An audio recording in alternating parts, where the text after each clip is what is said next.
Today, we're diving into Sue Storm's wardrobe, because apparently, being invisible isn't enough to escape some of these interesting designs. From, wow, that's iconic, to who approved this? Let's rank the Invisible Woman's most loved and hated costumes. Spoiler alert, not all of them should be visible.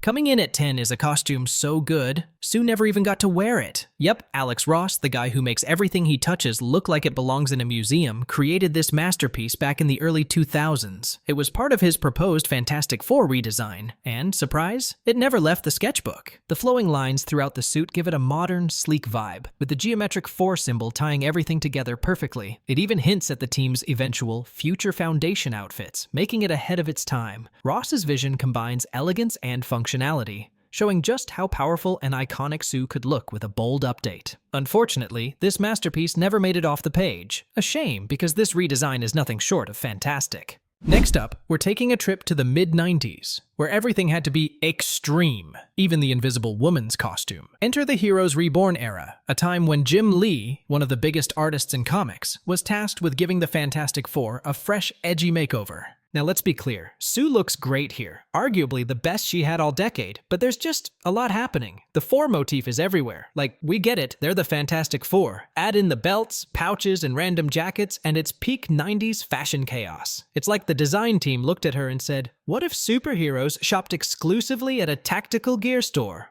Different can be good, but this one was different in all the wrong ways. Cool art, messy costume. Let's just say this look has been invisible ever since, for good reason.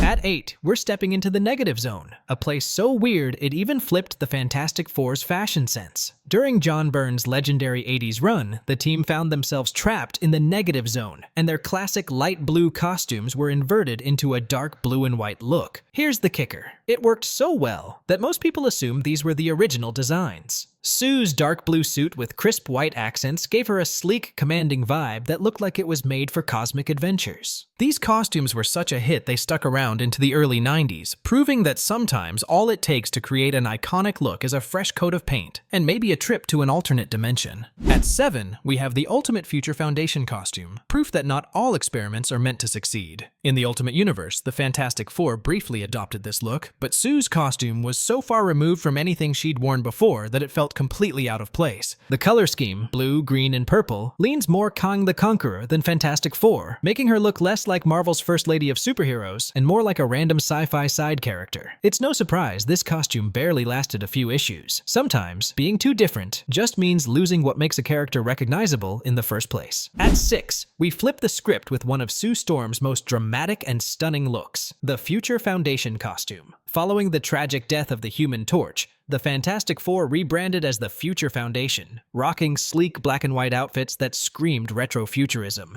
This look wasn't just about style, it symbolized the team's core mission as scientists and explorers pushing the boundaries of the unknown. There's a real 2001: A Space Odyssey vibe here, giving Sue a timeless elegance that perfectly balanced her role as a superhero and a leader. These costumes were bold, modern, and instantly iconic, a perfect way to reflect the team's evolution. Honestly, it's hard to imagine a better look for Marvel's first family exploring the future.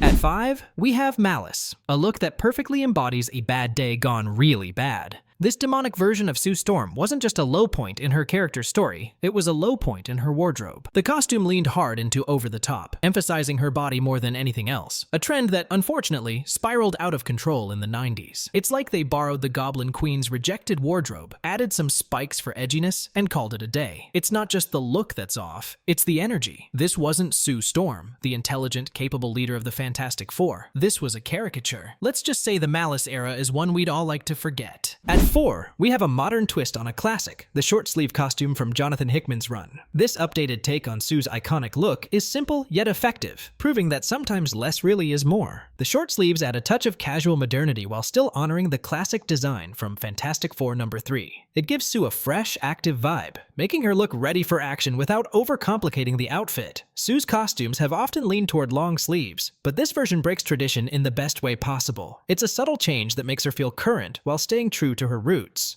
At 3, we have a rare misstep for Sue Storm, the red costume from the Fall of the Fantastic Four storyline. Variations are great, but this one took things a bit too far.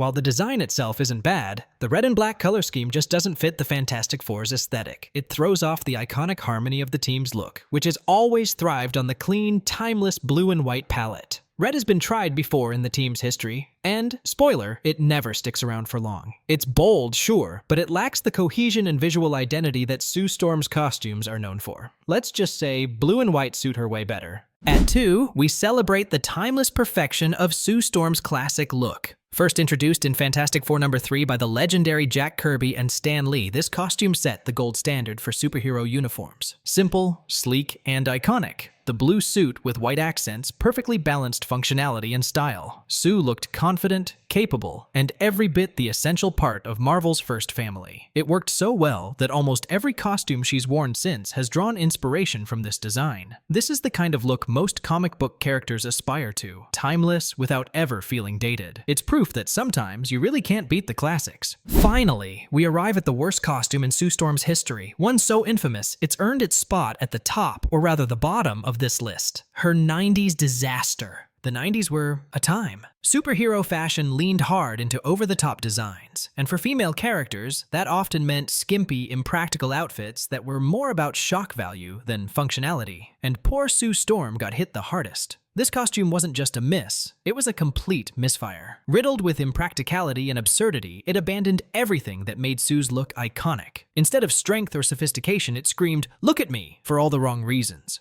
It's hard to imagine how Marvel thought this would work, but at least we can say one thing. It's legendary, just not in the way anyone would want. Thankfully, this relic of bad fashion is firmly locked in the 90s, never to haunt us, or Sue, again. And there you have it, Sue Storm's fashion highs and lows, from timeless classics to questionable 90s chaos. Which look is your favorite? Or least favorite? Let me know in the comments below. Don't forget to like, subscribe, and hit that bell for more superhero deep dives. Thanks for watching, and until next time, stay fantastic!